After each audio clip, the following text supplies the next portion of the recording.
ప్రియమైన సహోదరి సహోదరులారా, మీకు శుభవార్త. 2025వ సంవత్సరంలో మొత్తం 365 అంశాలను మీతో పంచుకోబోతున్నాము. జనవరి 1వ తేదీ నుండి ప్రతిరోజు ఒక అంశము మరియు దానికి సంబంధించిన వాక్యమును పంచుకుంటాము. దయచేసి ఆ వాక్యములను వినండి, ధ్యానించండి మరియు ఆశీర్వదించబడండి. దయచేసి సబ్స్క్రైబ్ చేయండి మరియు మీ స్నేహితులతో పంచుకోండి. ధన్యవాదాలు.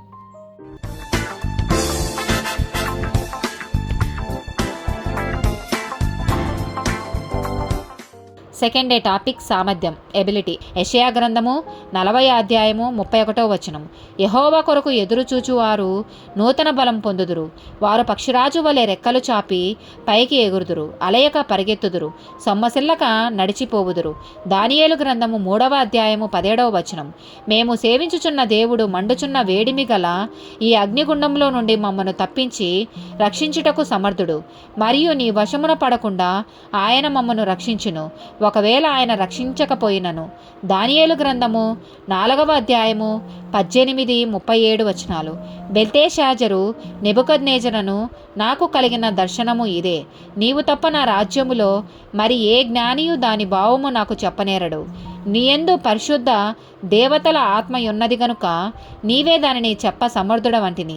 ఇలాగూ నెబుకద్నెజరును నేను పరలోకపు రాజు యొక్క కార్యములన్నీయు సత్యములను, ఆయన మార్గములు న్యాయములనై ఉన్నవనియు, గర్వముతో నటించు వారిని ఆయన అనపశక్తుడనియు, ఆయనను స్తుతించుచు కొనియాడుచు గణపరచుచు ఉన్నాను.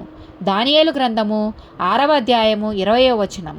అతడు గుహ దగ్గరకు రాగానే దుఃఖస్వరముతో దానియేలును పిలిచి, జీవము గల దేవుని సేవకుడవైన దానియేలు, నిత్యము నీవు సేవించుచున్న నీ దేవుడు నిన్ను రక్షింపగలిగనా అని ఆయనను అడిగెను.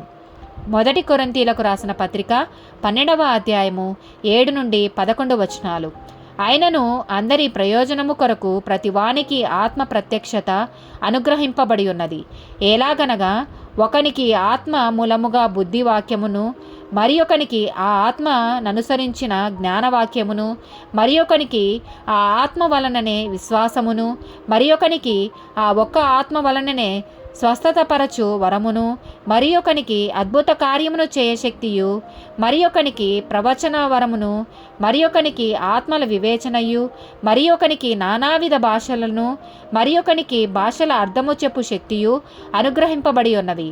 ఆయనను వీటినన్నిటినీ ఆ ఆత్మ యొక్కడే తన చిత్తము చొప్పున ప్రతివానికి ప్రత్యక్షముగా పంచి ఇచ్చుచు కార్యసిద్ధి కలగజేయుచున్నాడు.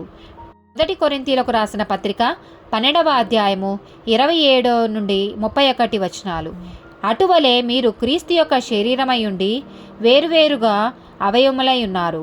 మరియు దేవుడు సంఘంలో మొదట కొందరిని అపోస్తులుగాను, పిమ్మట కొందరిని ప్రవక్తలుగాను, పిమ్మట కొందరిని బోధకులుగాను, అటు పిమ్మట కొందరిని అద్భుతములు చేయు వారిగాను, తరువాత కొందరిని స్వస్థపరచు కృపావరములు గలవారిగాను, కొందరిని ఉపకారములు చేయువారిగాను, కొందరిని ప్రభుత్వములు చేయువారిగాను, కొందరిని నానా భాషలు మాట్లాడువారిగాను నియమించెను.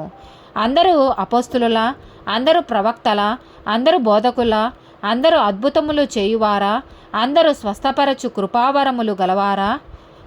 అందరూ భాషలతో మాట్లాడుచున్నారా? అందరూ ఆ భాషల అర్థము చెప్పుచున్నారా? కృపావరములలో శ్రేష్టమైన వాటిని ఆసక్తితో అపేక్షించుడి. ఇదియుగాక సర్వోత్తమైన మార్గమును మీకు చూపుచున్నాను. ఆమేన్.